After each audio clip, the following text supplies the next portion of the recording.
রাষ্ট্রীয় ক্ষমতা আছেন, যদি এই বিচারের কার্য ত্বরান্বিত না করেন তাহলে এই রাষ্ট্রীয় ক্ষমতায় যারা আছেন তারাও কিন্তু একসময় ফ্যাসিবাদী হয়ে উঠবেন। এদেশের জনগণ কিন্তু এখন এনসিপির দিকে তাকিয়েছে। বিএনপির বামপন্থী নেতৃবৃন্দের কারণে সেদিন সেই আন্দোলন সফল হয়নি, কিন্তু আর না হয় সেদিনই এই খুনি ফ্যাসিবাদী খুনি শেখ হাসিনার পতন সংগঠিত হয়ে যেত। এই যে ফিতনা ফাসাদ, এই ফিতনা ফাসাদ দূরীভূত করার জন্য কিন্তু হেফাজত সৃষ্টি হয়েছিল। হেফাজত ইসলাম রাষ্ট্রীয় ক্ষমতায় যাওয়ার জন্য কিন্তু সেদিন শাপলা চত্বরে উপস্থিত হয়নি।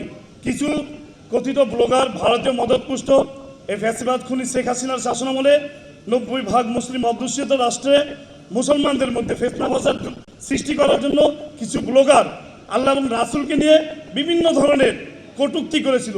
এমন ধরনের কটূক্তি করেছিল তখনকার সময় কিন্তু সাধারণ মানুষ জানতো না ব্লগ কী জিনিস, তাদের মধ্যে কোনো এই জানা ছিল না। কিন্তু আমার দেশ পত্রিকার মধ্যে কিন্তু এই বিষয়টা যথাযথভাবে তুলে ধরা হয়েছিল যে আল্লাহ এবং রাসূলকে বিভিন্নভাবে কটূক্তি করে কিন্তু মুসলমান এবং মুসলমানদের মধ্যে একটি বিদ্বেষমূলক সহিংসতা ছড়িয়ে দেওয়ার জন্য তখন এই ধরনের ব্লগাররা তৈরি হয়েছিল। হেফাজত শুধুমাত্র সেদিন ইসলামকে রক্ষা করার জন্য কিন্তু উপস্থিত হয়েছিল, তারা কিন্তু রাষ্ট্রীয় ক্ষমতা যাওয়ার জন্য কিন্তু সেদিন 5ই মে সংগঠিত হয়নি। আমরা দেখেছি, আপনারা অনেকেই জানেন, অনেকেই বলেন যে রাত্রে বাতি নিভিয়ে রাতের অন্ধকারে যে জেনোসাইডটি হয়েছিল, হত্যাযজ্ঞ সংগঠিত হয়েছিল, এই হত্যাযজ্ঞ রাতে 12টার পরে নাকি সুসংগঠিত হয়েছিল। আসলে কিন্তু ঠিক তা না। আমি নিজে এর প্রত্যক্ষ শব্দটি, আমার বিরুদ্ধে হেফাজতের 22টি মামলা হয়েছিল, 22টি মামলায় আমাকে দেওয়া হয়েছিল। আমি বিভিন্ন মেয়াদে অনেক দিন কারাবরণ করেছিলাম। এই হত্যাযজ্ঞ শুরু হয়েছিল দুপুর 12টার পর থেকে।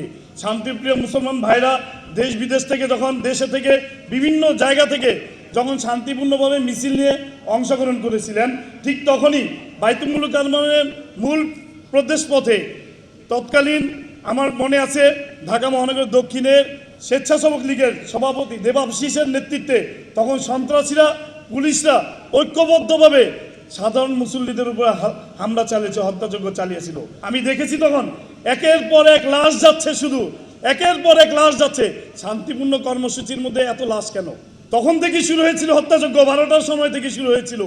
তা আমাদের মাননীয় তৎকালীন বিরোধী দলীয় নেত্রী দেশনেত্রী বেগম খালেদা জিয়া কিন্তু বিএনপি নেতৃবৃন্দকে রাজপথে নেমে আসার জন্য ঘোষণা দিয়েছেন, কিন্তু বিএনপির বামপন্থী নেতৃবৃন্দের কারণে সেদিন সেই আন্দোলন সফল হয়নি, কিন্তু আর না হয় সেদিনই এই খুনি ফ্যাসিবাদী খুনি শেখ হাসিনার পতন সংগঠিত হয়ে যেত। আমরা রাজপথে ছিলাম, আমরা দেখেছি কিভাবে হত্যাযজ্ঞ, রক্ত, লাশের মিছিল। আমরা চাই এই হত্যাযজ্ঞের যদি বিচার না হয় তাহলে এই যে বিডিআর বিদ্রোহ বলেন, এই যে বিগত ছাত্র জনতার গণঅভ্যুত্থান, গণবিপ্লব, 1400 ছাত্র জনতার গণহত্যা, এই সমস্ত গণহত্যাগুলি একের পর এক সুসংগঠিত হয়েই যাবে এই দেশের মাটিতে। রাষ্ট্রীয় ক্ষমতা আছেন, যদি এই বিচারের কার্য ত্বরান্বিত না করেন তাহলে এই রাষ্ট্রীয় ক্ষমতায় যারা আছেন তারাও কিন্তু একসময় ফ্যাসিবাদী হয়ে উঠবেন।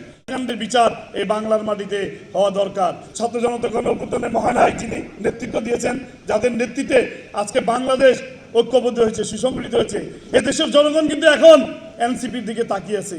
এনসিপির মাধ্যমে এদেশ আবার একটি সুসংগঠিত রাষ্ট্রে, এদেশের জনগণ ভোটের অধিকার ফিরে পাবে, গণতান্ত্রিক অধিকার ফিরে পাবে, মৌলিক অধিকার ফিরে পাবে, মানবাধিকার ফিরে পাবে।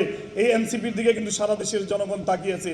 তাই আসুন আমরা সকলে ঐক্যবদ্ধভাবে এই ফ্যাসিবাদ যারাই হয়ে উঠবে তাদের বিরুদ্ধে তীব্র আন্দোলন করে দেব।